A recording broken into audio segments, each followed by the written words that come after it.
And as Ali said, it is a pleasure to have you all on the line, and we welcome you today. Please ask questions as we go along through the presentation. We will be focusing on the newly released OpenRoads Designer Connect Edition, and there are several things we're going to talk about throughout the session. So I'll start, I guess, basically at the beginning. OpenRoads Designer Connect Edition that's been released since the 1st of April really represents the compilation, the convergence, if you will, of Bentley's three major civil engineering product lines in En-ROADS, Geopack, and MX. So OpenRoads Designer, again, we've taken the years of expertise, the technology development along those three product lines, and now we have utilized really the expertise and the knowledge gained through those product lines over the years to create OpenRoads Designer. But it does represent one single product, and we'll talk about that a little more in depth as we go through the presentation.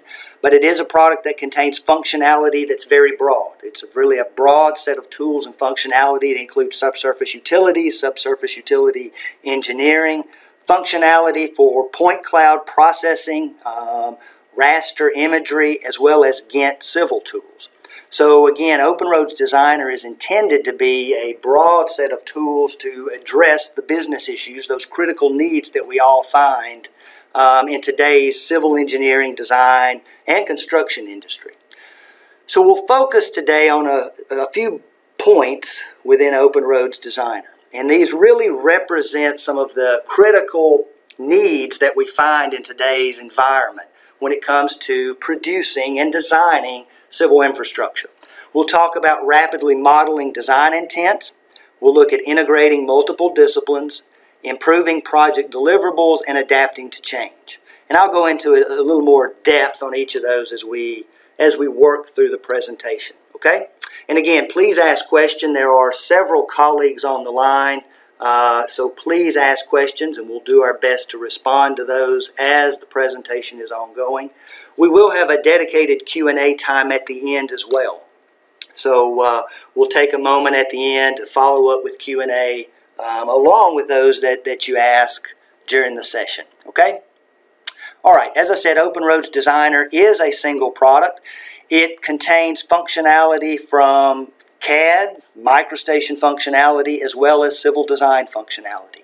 And it does represent, again, the convergence of En-ROADS, Geopack, and MX Road into a civil product from Bentley. Okay? And I want to highlight a few, again, points and functionality that's included. So first of all, we'll start off with rapidly modeling design intent. You may ask yourself, what does that mean? And hopefully I can make that a little more clear as we work through the presentation. I could subtitle this particular section, what I've come to kind of say pretty frequently is, you design while you model, and you model while you design. Okay? And that's really at the heart of what we're about to look at. And that modeling with design intent really is a fundamental component, a fundamental aspect and functionality of OpenRoads Designer, as well as all of the OpenRoads tools. So let's take a look at it. So we're going to, first of all, as we get started, you see OpenRoads, the interface. So we're going to, again, just get started, and I'm going to begin by creating. Let me take a moment here and just set the stage. So we are in OpenRoads Designer. First thing you'll note is the interface is a little different. You'll notice up in the top left corner there's a drop-down menu, and you'll see that in depth a little bit later. But on that drop-down menu there are workflows, and I'll put that in quotes. Those workflows, again, if you look at OpenRoads Designer, it is intended to be a comprehensive set of tools that address the needs of our designers today. So under those workflows, you'll see several different workflows and tool sets that address things like OpenRoads modeling, which you see on the screen right now, OpenRoads drawing production, subsurface utilities, you'll see reality modeling. And so based off those workflows, again, we are attempting, our focus and our intent is to address these overall needs within the industry today. So you see on the screen, we've got a terrain model, we've got the 2D view on the left, the 3D view on the right. Now we're going to model a roadway. We're going to model it really quickly. You'll notice I am setting up the feature definition in the top left, and we're going to model this roadway very quickly, and then we'll talk about the results. So let's do that. You'll notice the terrain model. There are right-of-way lines on the north and the south side of that existing corridor, and we're just going to quickly put a 4-lane divided roadway along that existing roadway corridor.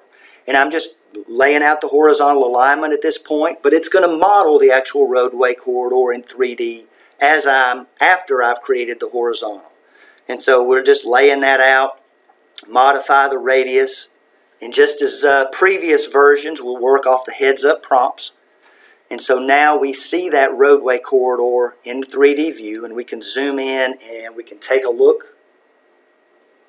at the results of that roadway corridor.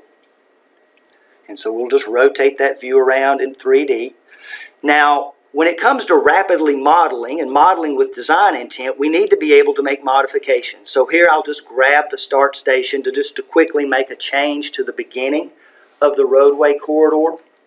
And so we see that corridor update and change, and we can see that modification in the model. Remember, it's design as you model, model as you design. We can modify things like the radius of that particular curve. And you see the corridor and the model update along with the horizontal alignment. So again, everything is dynamic, everything is interactive. And now we can clean up the view in the 3D model view, and we can take a look at that model. Again, it's important, I think, to always be aware that if we're going to model with design intent, and if we want to be able to understand our design intent, we need to be able to look at that design model from multiple perspectives. So you see the resulting model here is very robust. There are guardrail present. There's cable barrier present as well. And it's important to note that this is the design model. This isn't a special model created for visualization. This is the design model based off the horizontal definition, the vertical definition, the cross slopes, the side slopes, and so forth. Okay? So in the design model, we have this type of modeling capability. What you see here also is out of the box. This isn't specially created standards or line styles and things specifically made for a demonstration. This is out of the box standards and materials and so forth that you'd get with OpenRoads Designer. Now, being able to interact with that data, as I mentioned, is extremely important. If I'm going to model and design and model, I need to be able to interpret that data in multiple ways. So we'll open up the cross-section view. Notice that the guardrail and the barrier, cable barrier, are present in those cross-sections. So being able to rapidly model with design intent is really at the heart of OpenRoads Designer. In that cross-section view, you'll see that there's the existing right-of-ways present. Again, I want to be able to see these existing conditions in this data and evaluate and use it. Now in this example, we're really going to take design intent and rapidly modeling to the next level. We're going to place a civil cell. So again, just a brief pause here. We've got a perpendicular alignment along our divided roadway, and we're just going to place an entrance, and we're going to use a civil cell to do it. If you're not familiar with a civil cell, it's basically a predefined, prepackaged, three-dimensional or two-dimensional set of design elements, okay, that contain pre-configured design intent. And so we're just going to take that and place that on that horizontal alignment. So we'll work through the prompts, and we're basically defining the center line of that entrance, the edge of the shoulder, the edge of the pavement, and a back right-of-way line to place our drive. And now we'll modify the direction so that it's being placed properly. And we see that preview on the screen, and we'll go through the prompts and just click through those to actually place those elements in our OpenRoads model. And so now we see that entrance being placed. And again, as before, we can rotate the view and take a look at the results. And swing things around. We'll be able to see how that interacts with that four-lane divided roadway. All right? Now, finally, just an extra point when it comes to rapidly modeling design intent. When it comes to modeling and design intent, it's really a convergence of both of those functions.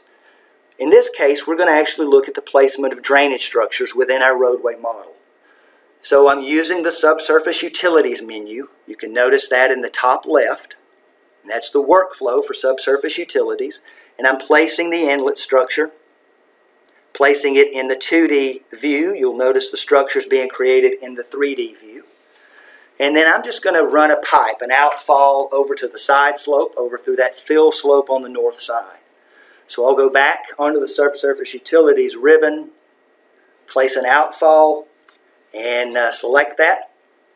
So I'll pick that particular structure that I want to place, and then browse up and locate that and place that within the model.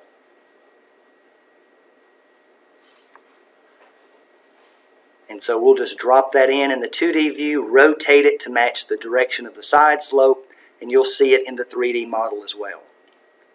So when we talk about being able to model within OpenRoads and OpenRoads Designer, we really mean an interactive experience, again, where you model and design simultaneously. And now I'm just going to select and place a pipe between that inlet in the depressed median and run that out to the outfall on the north side of the roadway. So we do have an interactive model, very robust. You see the guardrail as well as the drainage structures there, and so we were able to incorporate that drainage structure along with the roadway model itself. Okay? All right. So the next topic, or the next area we want to focus on, is being able to integrate multiple disciplines within OpenRoads Designer and within our design models. With OpenRoads Designer, we can integrate geotechnical data in 3 dimensions, geospatially correct. We could integrate bridge models, drainage structures and models, as you saw previously, existing utility models. We could include buildings, as well as other structures, so that ultimately the model that's produced as we're designing, as we're interpreting and making decisions about our design, we are, again, evaluating that data and that model in full context, in context of the other disciplines and what they're producing as well. So here, again, we're going to take a look at this area.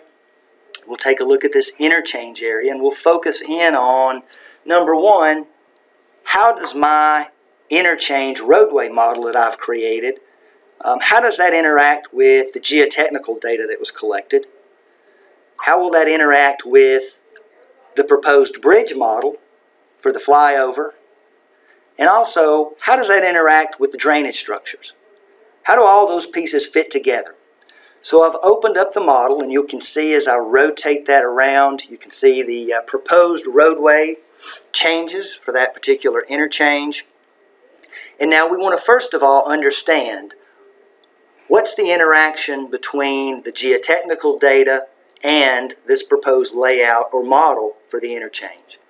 So I'll go to the geotechnical workflow, and then I'm going to simply reference in a DGN file. In that DGN file, we are accessing 3-dimensional bore logs pulled from GENT. So we're able to extract from GENT, from the database, and place in 3 dimensions in our model that bore log information. You can see the bore log name. You can go as far as notice the separated lithology along the vertical of that column. You can see that those properties as we click on those. You'll notice those in the left-hand pane. And it's all geospatially correct.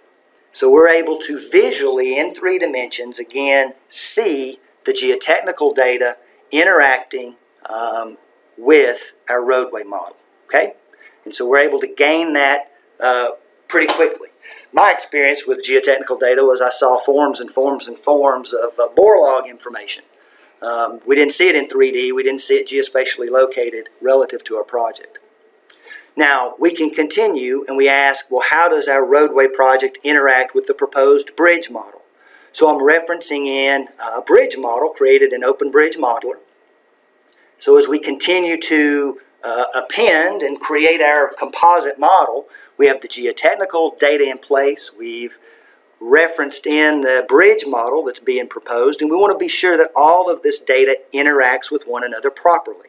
As a designer, I want to be sure that my vertical alignment matches the bridge's vertical alignment. I want to be sure that the horizontals match. I want to be sure that the footings and the piers align properly with the proposed roadway under the overpass. I want to be sure that, well, here we can see visually that we have a footing and a pier right next to what's proposed roadway. So a very simplistic scenario, but we're able to visually see that quickly and easily because we're able to integrate that data from different disciplines into one composite model so we can understand that model better.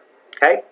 Now, we've got the bridge integrated into the model. We have the geotechnical data integrated into the roadway, into the interchange, the roadway model with the interchange. Now, in addition to that, as you saw previously, we can incorporate the drainage as well. And so we can just go, there's the workflow menu. We'll move to the subsurface utilities ribbon, and then we can just lay out drainage structures along that roadway model. So integrating multiple disciplines, again, ultimately is intended to simplify and really to make sure that we can fully understand and make wiser decisions when it comes to the interaction of the different disciplines and the different design expertise that are involved in every project. Okay? So here we'll just turn on, we'll reference in a DGN of the storm drainage network. You can see where that area is along the extension of the divided roadway, and then of course we can zoom in and take a look at that. And so there you can see at a very basic level, just visually, how that proposed drainage network interacts with the roadway model. And so we have that ability again to interact or integrate that data so that we can interact with it more effectively. So in one composite model, we're able to see how the drainage is relating to the proposed roadway, how the proposed roadway relates to the geotechnical data, how a proposed bridge relates to the proposed roadway, as well as the collected geotechnical data. Okay? And that's what integrating multiple disciplines is all about. Now, in scope of everything that we do on a daily basis, when it comes to our objectives and our focus when it comes to civil design and construction of infrastructure, we have to be aware of our deliverables. And OpenRoads Designer is intended to improve project deliverables. Number one, by producing plan sets based off of an engineered model. So when we look at plan production in OpenRoads Designer, it is really, it's really a dynamic model-based plan production methodology. Okay? So understand that at the heart of everything is the engineered OpenRoads model, and plan production is a result of that, which means if the model changes, the resulting plan sets or plan sheets change as well. So let's take a look at that. All right, so as we get started, we'll take a quick look. I'll give you just a brief intro to what you're about to see. We're going to go through several steps. We're going to define the boundaries for plan views as well as the boundaries for profile views. Then we'll turn those into plan and profile sheets with borders and annotation and so forth. Okay? Again, all of this is based off the OpenRoads data, the OpenRoads alignments, the OpenRoads models, and so forth. Okay? So the workflow would be create the plan boundaries, the plan views. We call them named boundaries for both the plan and the profile. And then we will compile those into sheets for plan and profile sheets. So on the screen, based off of our settings and our definition of the length and width that we want to see in our plan views, you can see the named boundaries created along the horizontal alignment. Each of those white boxes represents a named boundary, which represents a plan view that would be placed in the plan section of our plan and profile sheet. Now we're going to do the same thing within the profile. So note here, note that we've opened up the dynamic profile view. Within OpenRoads Designer, we opened up that dynamic profile view. Now we're placing the named boundary into that profile window.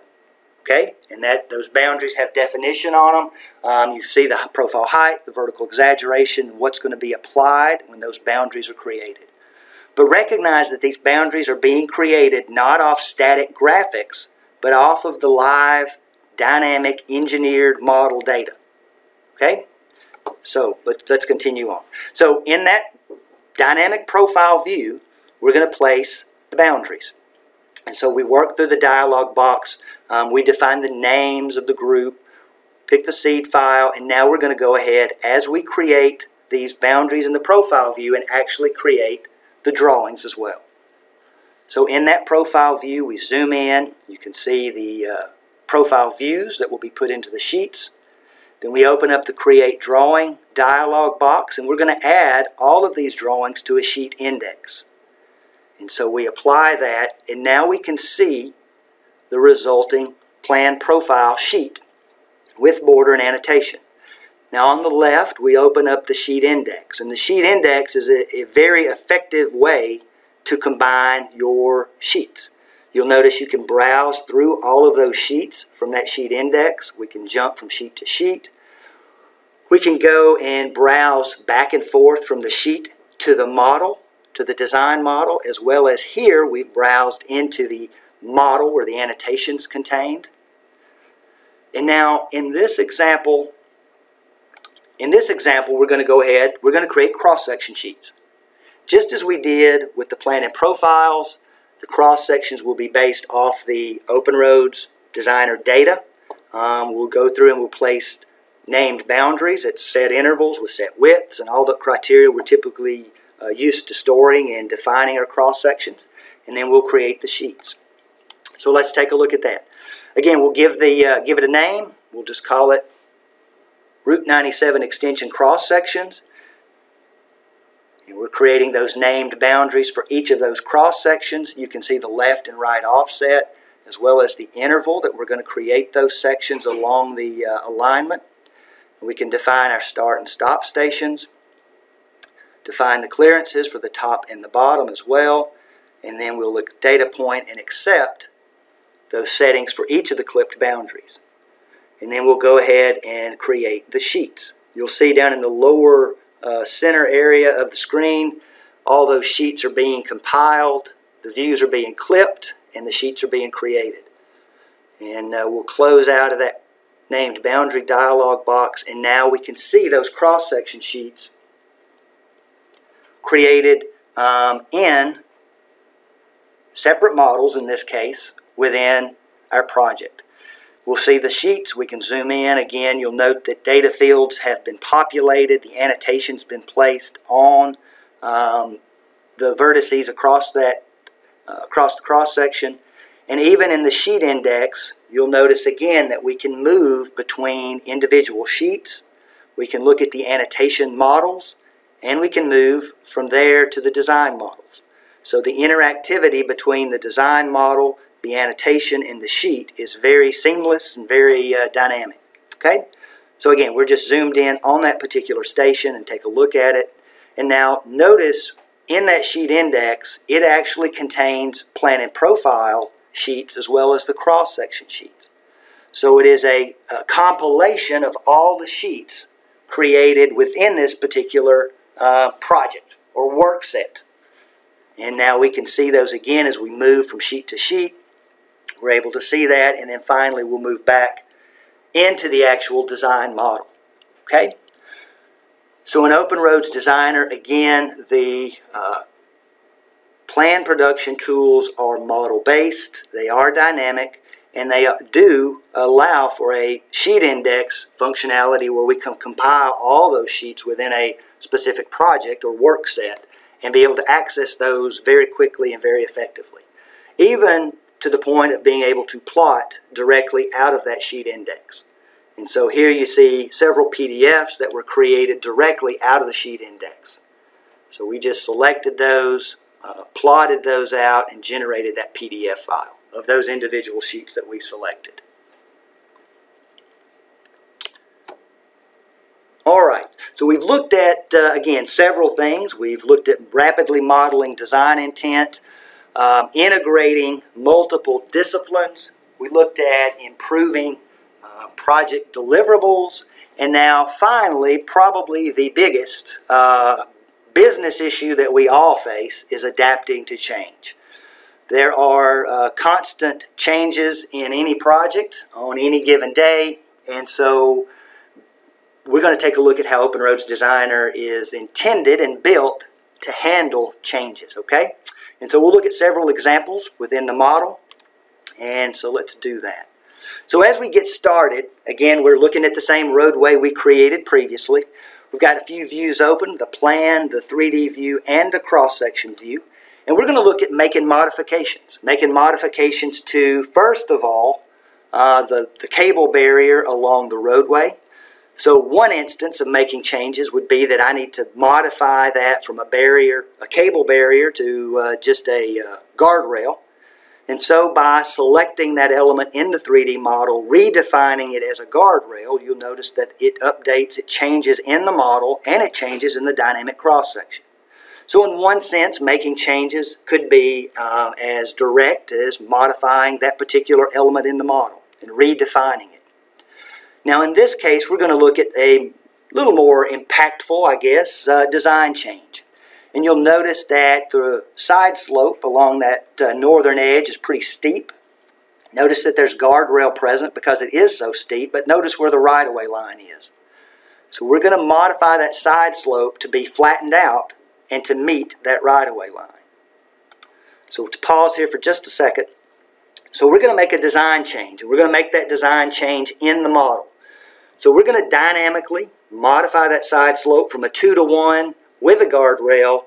With all that extra space we have with the right-of-way, we're going to take that side slope and we're going to modify it to tie down at our right-of-way line, okay? Which is visible in the plan view up here, cross-section view, and even over here in the 3D view, although it's off the screen. And we're going to do that using target aliasing. So we have opened up the dialog box. We'll go into the target aliasing dialog box. You'll notice there are horizontal elements present. I'm going to go ahead and you'll notice the right-of-way line along the north side. I'm going to select it. And now it sees that as the existing right-of-way 3, and then I'll apply that command. And that target alias overrides the default end condition and basically supersedes it and tells that end condition to change to tie to that actual 3-dimensional right-of-way feature. And notice that it has flattened out, it's tied to it. Notice there's no barrier present as well because the side slope is now flat enough so that the design criteria doesn't call for a barrier there. Okay? So making those modifications in the model is very direct and very easy. Now, what kind of repercussions might that have in other areas, such as my cross-section sheets? You'll notice in this cross-section sheet, notice the side slope, the green line itself has been modified. Notice how it's flattened out and it's tying down to the right-of-way line. So again, the plan production tools are model-based. If the model changes, then the cross-sections or the profiles or the plan views change as well. So we see that change, and now we're just going to modify the annotation of that. So we're just going to click through the model annotation tools, remove the old annotation, and then refresh it and re-annotate the new side slope. And now you can see that on the screen. You see the vertices being annotated, and we can pan over and take a look. You'll notice that the slope along the side was annotated. And now let's look at profile annotation. So again, one point I will probably make several times is that the plan production tools are based off the design model. Okay, so here we're going to look at a profile example. So we have a proposed profile. You'll notice the grade is at 1.8%, and we're going to add in just a label. We're going to just select that vertical alignment. We want to annotate a specific spot, and we want to annotate it with station and elevation. So we're going to place that label within the profile view. Notice the station, notice the elevation, and now we're going to move back into the design model. And what happens when our vertical alignment changes? So we're going to click now on that vertical alignment, make the modification. We changed the slope from 1.8% to 3%. We modified the vertical profile, which of course has repercussions throughout the downstream deliverables that we've already produced. Notice that the annotation has updated. You'll notice that the label is following that profile. It's updated automatically as well. Now, what impact does that have to the actual views that are placed in my plan and profile sheets? I elevated that profile drastically. So I can go back, I can basically refresh, or I could hand draw this, or I can basically recreate and append new named boundaries to that revised vertical alignment. So we're going to select the same group of named boundaries along the same element, and we're going to recreate them. And notice what happens automatically. Notice that those views were automatically adjusted based off of our predefined vertical clearances to reflect those clearances and those defined standards based off of that revised vertical. So those boundaries now are reflected throughout that named boundary group. And you'll notice those views in that entire group of named boundaries. So even upon modification of that profile, of that vertical alignment, and the repercussions of our plan views and plan sheets downstream, the tools for plan production and named boundaries are very flexible. Okay?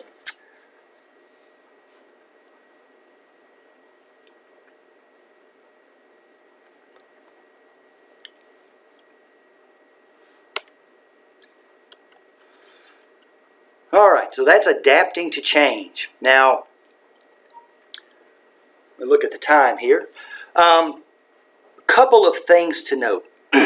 We've looked at several different points and topics that relate to OpenRoads Designer. And OpenRoads Designer is new, and I wanted to just take a moment and highlight Connect Advisor really as a tool that you can take advantage of when it comes to gaining more knowledge and more information about any of Bentley's products. Connect Advisor, if you're not familiar with it, is included with OpenRoads Designer. And so here you'll see in OpenRoads Designer, you can open up Connect Advisor. Connect Advisor really is I've just called it a search engine for Bentley information. As you open up Connect Advisor, inside of OpenRoads Designer, it gives you a direct link inside the product to information related to Bentley. You'll notice it searches in the Learn server, on Bentley communities, on the Bentley YouTube channel as well.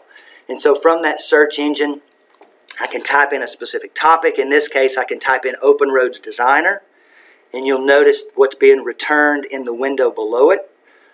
So Connect Advisor really simplifies finding helpful information on various topics. Again, you can access it directly in OpenRoads Designer, in the product, and you can search. And it searches across, again, Learn Server, Bentley Communities, the Help even, and YouTube. And we can modify the data. So if I wanted to search specifically for training classes that relate to OpenRoads Designer, I'll filter that based only on the Learn server, and now you can see the classes that are currently available on the Learn server relating to OpenRoads Designer. Okay? But I think it's important to note that it doesn't just stop at finding that information for you. You can access it directly. So from here, I can select a class, and then within that class, a new window's opened up directly in the product, and I can actually view the videos directly in the product. So I have direct access to all of that content. Number one, I can search it from in the product. Number two, I can access it and utilize it without having to leave the product, browse to a different location, log in, and so forth and so on. Okay?